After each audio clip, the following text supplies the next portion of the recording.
Bismillahirrahmanirrahim. Assalamualaikum warahmatullahi wabarakatuh. Selamat pagi, siang, sore, malam, para penonton dimanapun Anda berada.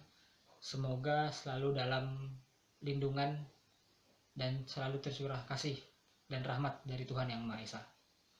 Saya Asril Sukrian, mahasiswa Ilmu Komunikasi, Fakultas Ilmu Sosial dan Ilmu Politik Universitas Tanjung Pura, akan menyajikan materi psikologi sosial dengan judul Fenomena Gerakan Sosial Peduli COVID-19 di Kota Pontianak. Terhitung tanggal 28 Juni, kasus COVID-19 di Indonesia sebanyak 50.010 dan di Kota Pontianak dengan data dari tanggal 24 Juni 2020 ada 117 yang positif. Pandemi COVID-19 telah menyebar ke seluruh dunia tanpa mengenal batasan, baik itu wilayah dan latar belakang warga negara. Pandemi ini melumpuhkan aktivitas sosial sehari-hari.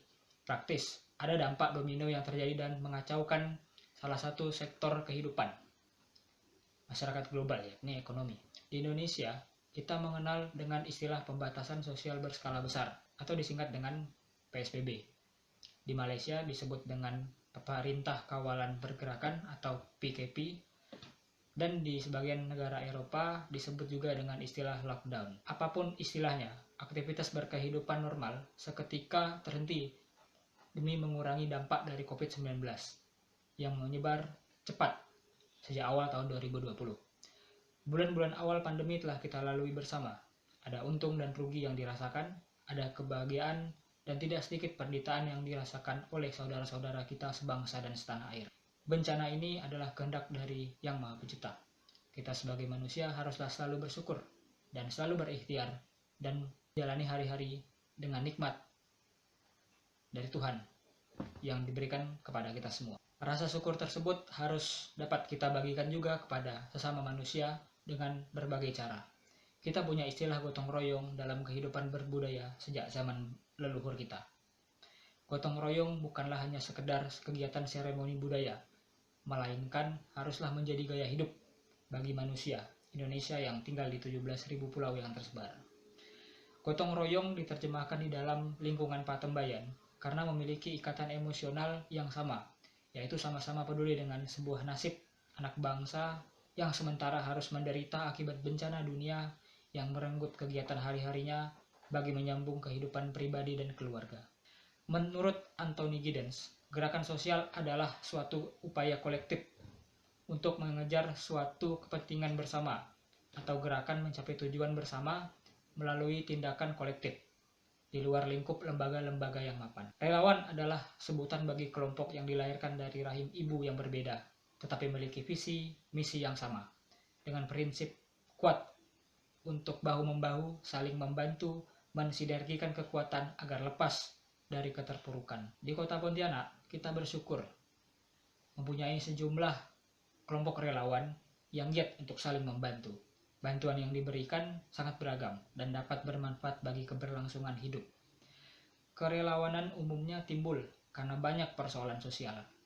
Kita gerah dan ingin melakukan sesuatu, mencari orang-orang lain yang juga ingin berbuat sesuatu demi perubahan. Semua orang yang tidak tinggal diam melihat sesuatu yang tidak beres, mau aktif bergerak, tidak pasrah seberapapun besar kecilnya peranan dan tidak tergantung usia dan status ekonomi. Dewasa ini timbul pertanyaan, apakah kerelawanan zaman sekarang menjadi kebutuhan atau gaya hidup? Saya mengutip dari teori kebutuhan manusia dari Abraham Maslow. Manusia sejatinya memerlukan wadah untuk mengembangkan berbagai kemampuan yang ada di dalam dirinya. Tempat ini juga sebagai tempat formal atau non-formal. Dengan adanya wadah ini, kemampuan motorik manusia dapat berjalan dan ide serta ideologi dapat tersalurkan. Sebuah penghargaan menjadi sebuah motivasi bagi individu-individu yang berbuat. Bentuk penghargaan ini macam-macam. Ada yang berbentuk piagam, penghargaan, status, medali, bintang kehormatan, atau peningkatan strata sosial di lingkungan wadah aktualisasi diri tersebut. Media massa memiliki peranan penting dalam penyajian informasi terkait pergerakan relawan. Tak sedikit, relawan yang bekerja sama dengan media guna membantu mengkomunikasikan apa yang telah mereka laksanakan, agar mendapat citra positif dan berbagai bantuan lebih dari masyarakat yang belum berkesempatan untuk turun langsung sebagai relawan. Persepsi masyarakat sangatlah beragam. Apapun persepsi dari masyarakat, relawan tetaplah relawan. Kehadirannya dibutuhkan bagi negeri ini untuk saling membantu tanpa menunggu. Bukan hanya kewajiban pemerintah untuk menanggulangi pandemi ini, tapi kita semua juga ikut serta demi normalnya kembali kehidupan kita bersama. Budayakan membantu sesama sebagai kewajiban agar Indonesia kuat, Indonesia hebat, dan Indonesia tangguh.